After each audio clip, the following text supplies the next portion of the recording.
This is episode 312 of the Rio Grande Foundation's Tipping Point, New Mexico. I'm Paul Gessing, president of the Rio Grande Foundation, New Mexico's free market think tank.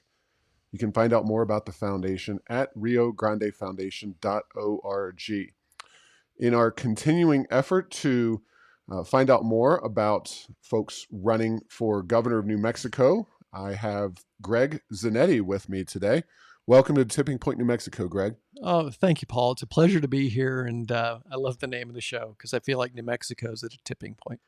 Yeah, well, we're, as I just said, 312 episodes in, but that's just to the podcast. It's amazing. We had a radio show previously under the same name, and unfortunately, so far, the tipping point has not been going our direction. But real quickly, we are going to be sitting down with all the candidates for governor that we can get a hold of. We talked to Jay Block last week. We've got a few more lined up, as they announce. And of course, the offer remains for Michelle Lujan Grisham. If she would love to come in and chat with us, we would love to have her. So, Greg, I've known you for a while. I actually met your wife first because she was a member of the state legislature. So you and the Zanetti name goes back a little while in New Mexico politics. Tell us a little bit about yourself. Well, I was raised here in Albuquerque. I graduated from Valley High School, and from Valley, I went Go Vikings. Go Vikings. I went on to West Point, and it was actually Senator Joe Montoya who nominated me to West Point back in the day. So I graduated from there in 1980, served 6 years on active duty. Teresa and I actually got married right after graduation. So we've been together 41 years, 2 boys, 2 grandkids, and life is good. So I came off active duty in 1986, and I went to work for E.F. Hutton, managing money. And I also decided to stay in the National Guard. And Paul, I loved the National Guard. It was just something about the citizen soldier thing, being called up to help your neighbors. It just fit me. So during the week, I managed money. And then on the weekends, I put on a uniform. Now, did you have a college major, a longstanding interest in money management? No, that's a great question. Actually, my undergraduate degree was in engineering. Okay. And then I got my master's degree in business from Boston University. Okay, so you did have a business degree. Yeah, and I also have another master's degree in strategic studies. You and AOC, Boston University. I'm not going to, not saying anything there. Just Thanks, Paul. You're a pal. Not just that famous video of her dancing around on the rooftops. Yeah, I never did that. Oh, man. So... Anyway, I made rank in the Army, built a business. I had employees and did all the small business thing. And then in 2007, I got deployed. And so by then I was General Zanetti. I commanded the brigade, and we got deployed to Guantanamo Bay, and I was the deputy commander at Gitmo. And then the commander got very ill, so I ended up taking over as commander at Gitmo. So that's my claim to fame. And that's during the War on Terror, so that's when all the baddies were there, and the place was full. This was back in 2008. Right. Really, the deployment started in 2007 and then into 2009. And so this is when Obama was running for president the first time. And he wanted to shut the place down. And actually, from our point of view, is send us home. But he never really had a plan on how to do it. But that assignment was a great blessing as far as my lens on the world, because what I learned, Paul, was all about how the media really worked. And they were down there every single day. How these supposed non-governmental organizations, the humanitarian groups, really worked. How the big bureaucracy worked. And also how the big military worked. Because, Paul, it was a joint task force. It was soldiers, sailors, airmen, Marine, Coast Guardsmen, and just thousands. And I can't tell you how many public or employees, civilian employees we had there as well. And so we had an interesting relationship with Cuba. We would meet with them once a month to talk about, believe it or not, border issues. And so, the border issue thing is not anything new to me. Anyway, it was very mind expanding for a guy from New Mexico.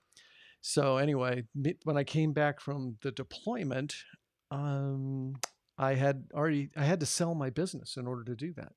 And so I had a 5-year non-compete clause. I thought about running for governor at that time, but it was Susanna's time, and I kind of knew that pretty early. And that's when I got a phone call, and let's just get this out there. I got a phone call from a high school friend who had become Bill Gates's money manager, the guy. And of course, this is now back in 2009. And he said, "Hey, Greg, I know you're thinking about politics, but we'd like you to come up here to run some assets for Bill." Well, at the time, the richest man in the world, we didn't know any of this stuff we know about Bill now. And so we packed up the wagons, we headed up to Seattle. And again, it was a great blessing because my lens on the world of money changed dramatically. Things I thought I knew after managing for, 2 decades? Mm-hmm. And then suddenly it was, oh, wait a minute, this is how it really works. And so, anyway, I stayed up there and not only managed money for, it wasn't for the Gates Foundation, that was a separate organization, but we called it BGI. But I'll say this, I wasn't really a good fit, just culturally, and I'll just leave it at that. But I stayed up there and managed money for a lot of really wealthy people. So, again, for a guy By from New up there, you Mexico, mean Seattle area. I mean, correct, that's where Bezos is from. Well, Bezos is originally from Albuquerque, New Mexico, but right. he made his name and money in that area of the country. And Bill Gates famously began Microsoft here in New Mexico. So amazing how many little connections between two of the Right. richest people on the planet And and Albuquerque. New Mexico there are. I do want to ask you, and you're on KKOB, or you were on regularly with Bob Clark. Sure. And this fits into how you would be as a governor and whatnot. Talk about, broadly speaking, some of the investment issues in the world going on right now with the government printing the kind of money that we're seeing, and just the way the economy is at this point. What's your 50,000 foot approach right now to the economy, just as an investing professional? Oh, if you really want to understand the world of investing, you better understand the world of currency and the world of derivatives. And right now, if you view it through the eyes of a general, we're at war. And the battlefield is actually the dollar and the world's reserve currency status of the dollar. That's what's under assault here. And I'm not sure how much time we have here today, but maybe we can. How much time do we have? About 35 to 40 minutes. Not maybe enough to fully flesh out your approach to the dollar, but I don't know if you have a minute or two to explain, Yeah. generally speaking, your approach. That's great. Well, there's always some history. So I'm going to take you back to the late 70s, early 80s. And inflation was running rampant, which is Mm-hmm. what it's starting to happen to do now. We had an inept president, Jimmy Carter, at the helm. And what was happening is oil prices rose, which you're also seeing out there right now. The Kremlin was getting rich. And remember, the Soviet Union couldn't even make a toaster the world wanted, but they had oil reserves. So the money was flowing in, and Margaret Thatcher was elected in Britain. And a year later, President Reagan was elected. And those two got together and they said, if we can drive the price of oil down, we could bankrupt the Soviet Union because they have no other source of wealth. They were fortunate. Two things were happening. North Sea oil was coming online for the Brits and Prudhoe Bay for the Americans. And we convinced the Saudis to open the spigots. And you guys may not remember this, but oil, which had hit almost $40 a barrel, by the mid 80s was down to $7 a barrel. Mm-hmm. The Soviets couldn't even pump it at 10. And what happened was when the oil money dried up, there was no money to repair the submarines, the tanks didn't roll, and the planes didn't fly, and it was over. Well, there was a young KGB officer who watched that whole thing play out named Vladimir Putin. And he's made it very clear for the last 15 years that the way to take down the United States was to undercut the dollar. And if you go back and you read his speeches, you'll see this constant theme of how do you go to war without firing a shot the way Reagan and Thatcher did and win a war? Take out the currency. And so what you're seeing right now in the area of investment is we are printing so much money and we are running up so much debt. But Paul, you know this, you have to have a buyer of the debt. Mm-hmm. Well, right now, the Chinese are not buying our debt. And neither are the Russians, and neither are the Europeans, and neither are the Saudis. So who's buying our debt? Our own Federal Reserve. We are printing the money to buy our own debt, which is we call this monetization of the debt. And once you get on this path, it is very difficult to reverse. In fact, in history, you really can't find an example where it has been reversed. Mhm. So we have baked inflation into the pie, and we've baked devaluation of the currency into the pie. And meanwhile, we're arguing about how many genders there are. It's maddening. Does that make sense? That absolutely makes sense. And just as a quick aside, all of my study of economics leads me to the conclusion that inflation truly is one of the most onerous and harmful taxes on poor people that we have. Always. And Right. Anyway, Yeah, so the when we rich don't talk adapt. about regressive and all the stuff that happens in New Mexico politically, you always hear the term, regressive, progressive, and typically Democrats claim to be on the side of the little guy, but that's not necessarily how things actually work out. I know it's shocking to people. Anyway, so let's transition there from kind of your national and your personal background to uh, your take on the way things are going here in New Mexico, especially with Governor Michelle Lujan Grisham and her policies, COVID-19, but certainly other policies as well. Give me the Well, I mean, overlook there. you just said it. You talked about the Democrats, aiding the poor and the weak and the middle class. Well, what happened during COVID? I mean, everything she did was to the benefit of the wealthy and the big. I mean, what Home Depot, Lowe's, Walmart remain open, but the little guys get slammed down shut. This was across the board everywhere. She benefited the wealthy and probably, I'm going to guess, her donors versus the little guy. And what she's done, and it's being masked now by the money printing, is she's driven tens of thousands into poverty. Mm-hmm. And when the stimmy checks end, and you watch what appears when the tide goes out here, but it's more than just the financial bankruptcy that she's brought on us. There's a moral bankruptcy to this. When you tell people you don't have to work, don't be creative, don't have enterprise, don't take advantage of opportunities, just stay home and don't worry about it. We'll provide you a check and you can order pizza, play video games, and smoke weed, which seems to be the economic development plan around here. Well, I can tell you what the economic development plan is. It's casinos, weed, and personal injury attorneys. That's basically what New Mexico's economic development plan has morphed into.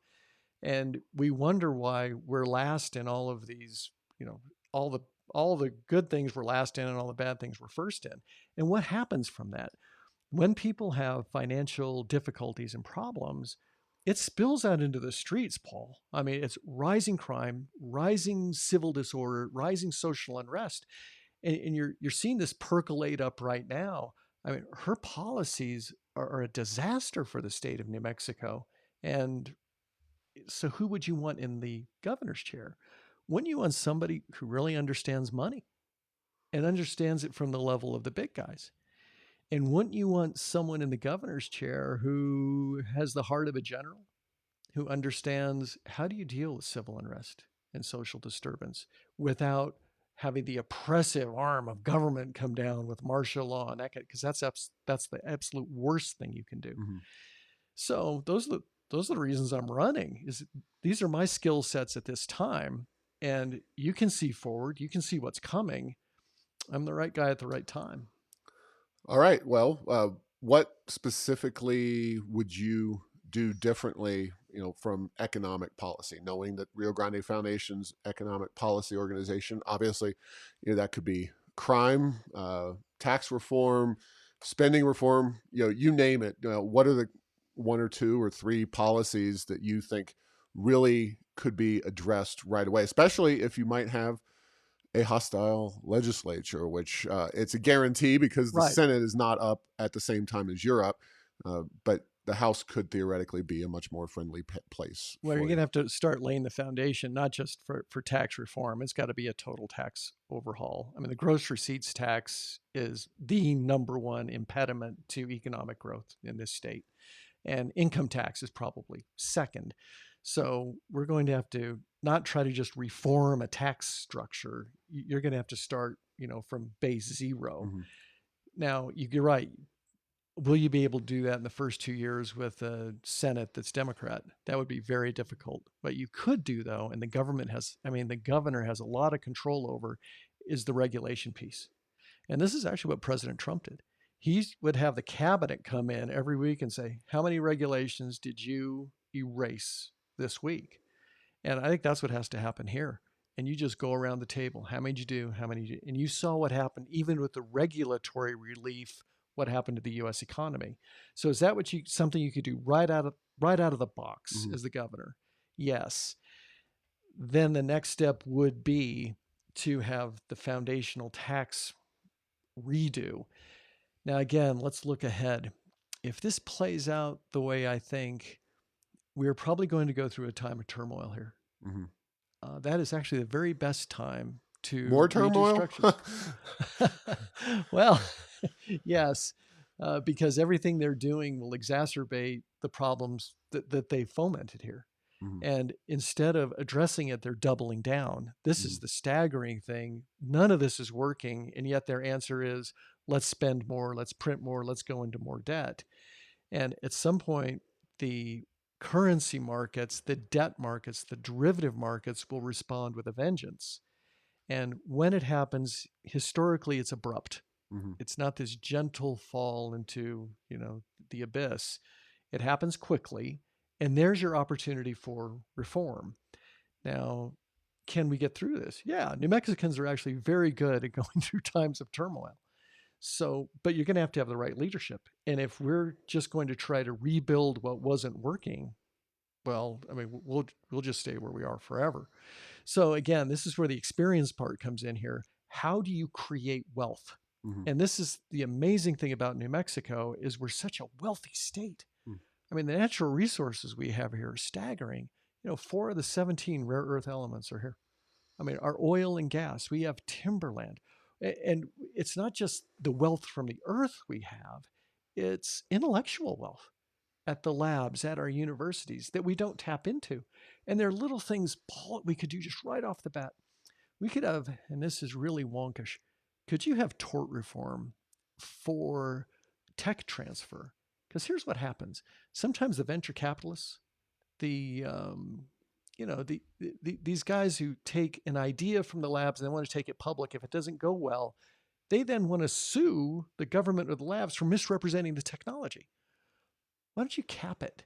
If you could cap the damages that would be done, so lawyers just aren't always going after the big pockets of the government to sue, and say, well, make it $150,000.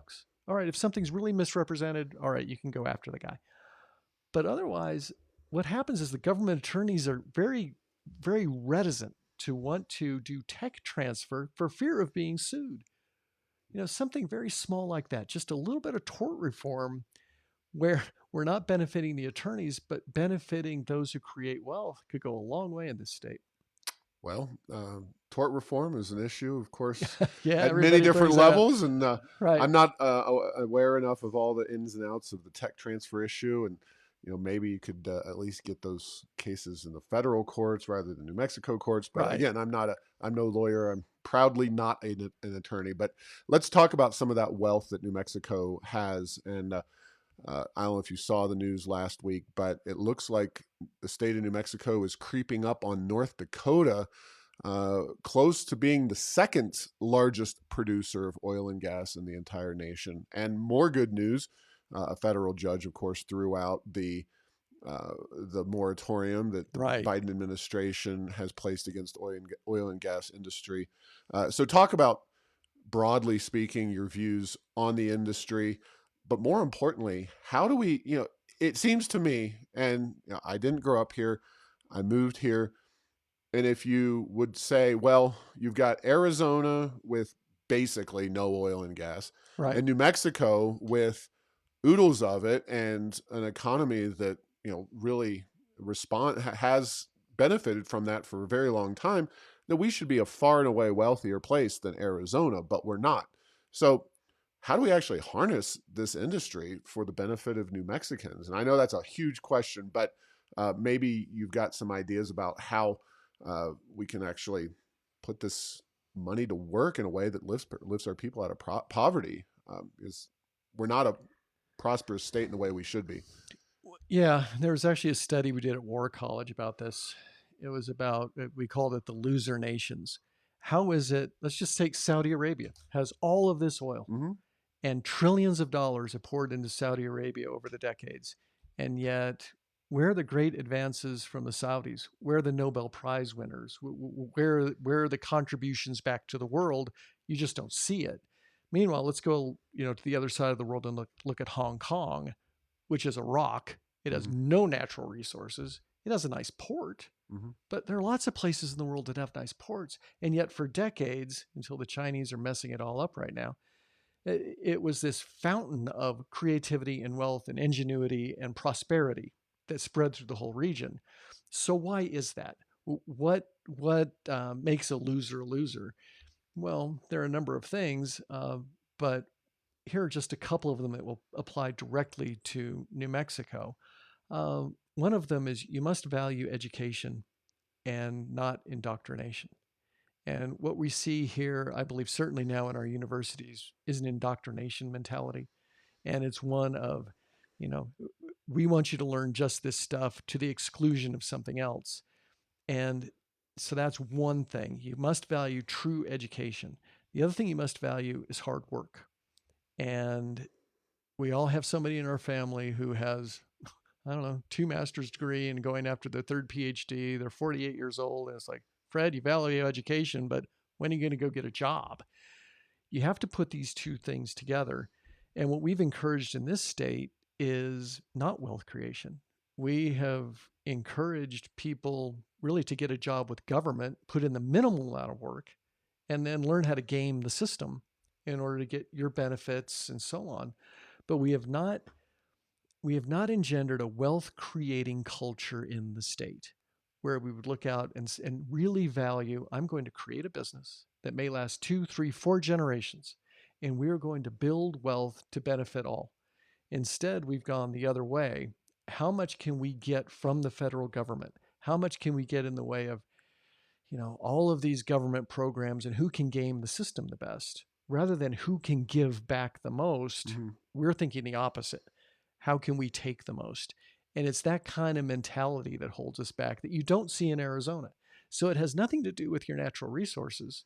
If we could just unleash the other side where the culture changes from one of, I'm not going to be a taker, I'm going to be a giver.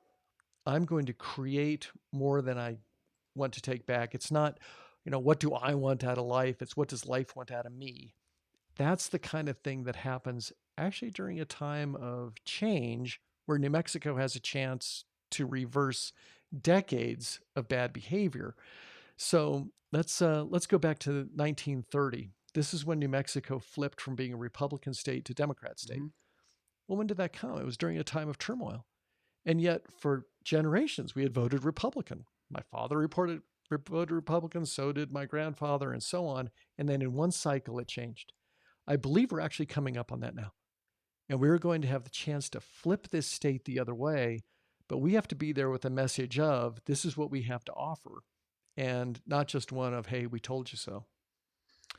Well, that was a very interesting take and very in depth, and I appreciate that. I talked too much. So no, and I want to come back to an aspect of that, but I do want to kind of focus on the more mundane issue of the role of the government of New Mexico in oil and gas. Now, I'll tee this up this way: the governor is moderate compared to most members of the Democratic Party here in New Mexico.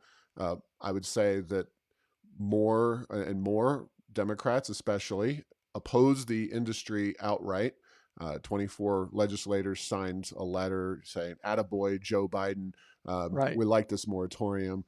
Our U.S. senators are right there with them. Deb Haaland is riding herd with Biden in Washington. So I assume it's safe to say that you're not in that vein with regard to the industry itself. So just No. talk about, kind of the role it plays in New Mexico, and Well, maybe more any way we can. Well, Paul, better we capitalize. all know the numbers. Was depending on the year, the high 30s, low 40% of our state budget comes from Mhm. oil and gas, the wealth creating part of the state. And I don't know if you've been out there to those fracking fields and Mm-hmm. you've watched how they do it. It is remarkable. I mean, these are not low tech jobs. These are, it's incredibly high tech where even these rigs walk themselves, from one hole to another. And then you see the computer technology that pushes, those holes down 2 miles. And then they push those pipes down. Then they go horizontally. And then they explosives that go off down there to extract oil. We really aren't in the oil drilling business anymore. We're in Mm-hmm. the oil manufacturing business. Once you get down there and you see it and you see what Americans are capable of, we've got to turn them completely loose because this country needs energy. And within what, the last, 6 months, 8 months, we're going from an oil exporting nation to the reverse where we're going to have to start bringing it back in again. So, you know, it goes back to a mentality of how can we help you? How can we make you create? How can we help you create wealth? And the way you do that, Paul, is we have got to shrink the centralized government of New Mexico. We're going to have to start pushing power down to the local levels and not have everything funneled through Santa Fe. It's a very Republican message, and I don't think we need to stop with oil and gas. I think we should be the energy state, and that includes the small nuclear reactors. Have you heard about the Mm-hmm. small modular nuclear reactors? Sure. We ought to be Zero encouraging them. carbon. Zero carbon. You can power 60,000 homes with, a place about the size of McDonald's. And the redundancies, the safety redundancies in these systems is unbelievable. And so, what we should be looking at is not just oil and gas, not just solar, not just wind, but all energy. And now, here I'm going to go far afield on you again. Have you heard about the TR-3B aircraft? Can't say that All I right, have. here we go. This is Lockheed Martin and the U.S. Navy have filed patents for an aircraft that goes into space, goes back through the atmosphere at, I don't know, 15, 20 times the speed of sound. It does not make sonic booms. It can go into the ocean. It comes out of the ocean. And then it can move like a water bug. First it's here, then it's there, then it's there. Well, wait a minute. What's powering that thing? It's not oil and it's not coal. They've figured something out. And I do wonder if sometimes we talk about these UFOs, is it us? What are we experimenting with out there? Mm-hmm. Why aren't the components for that being made here? And we have lots of airspace and we have lots of Air Force bases where we could not only, you know, house those aircraft and say, work on them here, but we're going to help you build them here. And so instead of our state always reaching backwards for Facebook or Microsoft or lamenting what we lost, maybe we should look forward and say what's coming next in the area of quantum computing, nanotechnology, artificial intelligence. These are all things that were developed here, and yet we lose them. This is the way we've got to be thinking now, not the old mindset.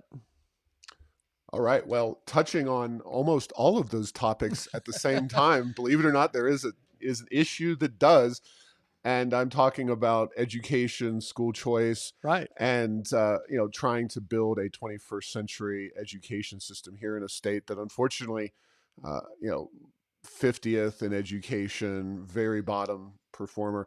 Now, feel free to tackle this in any way that you want, but of course, it's funded at the state level. We have a Right. statewide funding formula. A lot of that money from oil and gas comes through and is Sure. filtered into that system. So that, generally speaking, you talked about local level accountability. I Right. prefer that too, but that's not the way things work. But on the good side, if we get leadership in Santa Fe, we could do some innovative things to push that system in a more choice-oriented direction. And then talk about just the education system as a whole and how we can really move New Mexico, realistically speaking, in a better direction where more of the high-tech stuff, fracking among them, how that Sure. technology is, but this airplane or whatever it is, it can come from New Well, yeah, I Mexico. mean, you've got to have an education system that supports all of this. And can it be done and can it be done quickly? Yes, I was just down in, well, let's start with the broad the broad perspective first. We have the education system totally upside down here. The money flows first to the politicians, then to the bureaucrats, then we get down to the unions, and then you end up administrators, and then kind of what's left are teachers, parents, kids. We got to flip that model completely on its head. The money has to follow the child. If the money follows the child, well, then that empowers the parent, which then the parents and the teachers are far more likely to work together because, again, it's this bottom up versus top down mentality. And you can see rapid change. We just saw this in Alamogordo just a few years back when the Secretary of the Air Force, Heather Wilson, came in and said, look, we're going to take all the jets out of Holloman if you guys don't clean up your school system, because you got a big fat F, and the pilots and their wives don't want to be stationed here because they don't want to educate the kids here. In 3 years, they flipped that thing around. The school superintendent was gone. The school board was gone. And they replaced them with people who believed in all the stuff you talk about on this show. And boom, the whole thing turned around where the education system down there isn't even in question anymore. So can it be done, and can it be done quickly? Yes. But you just have to have the leadership to step in and say, look, this old system's not working. We've been last forever, and we're incentivizing the wrong groups to the detriment of the groups that we should be incentivizing. And things like even educational savings accounts that they're doing out, they're not vouchers. It's different. Mm-hmm. But you look at what's going on in Kentucky and West Virginia, where they're saying enough, enough of the top down, it's going to be bottom up, and it can reverse very fast. All right. Well, there's so much more we could discuss, but we're actually running up to the last few minutes. So I want to give you an opportunity to talk more, broadly speaking, about anything that we haven't talked about that you want to make sure that the listeners to this podcast and this show hear. Well, and I neglected at the very top. You said, what are the three things? All right, well, three things. Clearly, the economic development plan here is way off. The education system is way off. And we've got a border issue and a crime issue that's out of control. And so, if we don't address this, I don't care how great your schools are, if kids don't feel safe, you're going to end up as you're Baltimore or Chicago, and you can pour millions of dollars into every classroom and it won't matter. Mm-hmm. And right now, we aren't thinking like this at all. Right now, you're seeing Texas and Arizona taking action on their borders. And all it's going to do is funnel all the bad guys through New Mexico. And, the Democrats say, oh, it's all in the name of compassion. Oh, yeah, okay. The drug running, the gangs, the weapons, the trafficking. No, this is about money. Mm-hmm. This is not about, money and power. We've got to secure the border, and we have to have consequences for the crimes that are going on here, because we've gone the exact opposite way, Paul. And so, no, I agree with you about the consequences for sure, but I want to, kind of clarify. And of course, it's difficult because governors have limited authority over border policies. This is a policy coming out of Washington, D.C., like it or not. So, delineate the differences, I guess, between, New Mexico's always had serious crime issues, especially Albuquerque. El Paso, much closer to the border, not so much. Whereas, just what kind of things can and should you be doing when you are elected governor to address these issues? Because you're going to have to work with Joe and Kamala up there in Washington, D.C. on some of these things. Well, yeah, and sometimes you're going to have to work counter to them. Just right, like, true. Yeah. True. And so, basically we have a governor that's told the Border Patrol here to stand down. And we did have a very cooperative relationship between the National Guard and the Border Patrol, where I was in the National Guard all those years, where we would help repair their vehicles, where we would help give support, where we were actively involved in picking up, these illegals coming across the border. But everything we could do to help, we would. That's all been taken away. And so this is the kind of thing where the state can work together with the federal agencies to secure a border, which seems foundational to national security, which she has taken away in the name of political correctness. So, Paul, there are lots of things you can do to help secure the border, which we are not doing. So you got to ask the question why. I think we all know the answer. This is about power and control, and how can you tip the political climate such that you never lose again? All right. Well, last literal minute here, so I'll give you again the final say. Well, I just say this: we need to approach the election much differently. The way the Republicans are doing it, our brand is bad, and we're going to have to rebrand the party. And if we go at it the way we have gone at it over the last several cycles, we will get the same result. This campaign is going to operate from the ground up. Paul, we're building an army, and we're building an army separate from the party, not because we're anti party, but because just by the nature and the structure of the party, it works better doing it through a candidate. So the standard, or the message is the most important thing. The standard bearer is important, but the message is more important. We need to rebuild this state, and it's going to start from the bottom up, not the top down, and that's what this campaign is all about. All right. Thank you. And what's your website? Oh, zanettiforgovernor.com, zanettiforgovernor.com. That's ZANETTI. I know. For governor, spell it all out.com. All right. Thanks for listening to this week's episode. Find all episodes at tippingpointsnm.com or at the Rio Grande Foundation's YouTube channel. Subscribe to this show at Apple, Stitcher, or have your Google Home play Tipping Point New Mexico. Thanks to Path 3 Marketing for producing this show.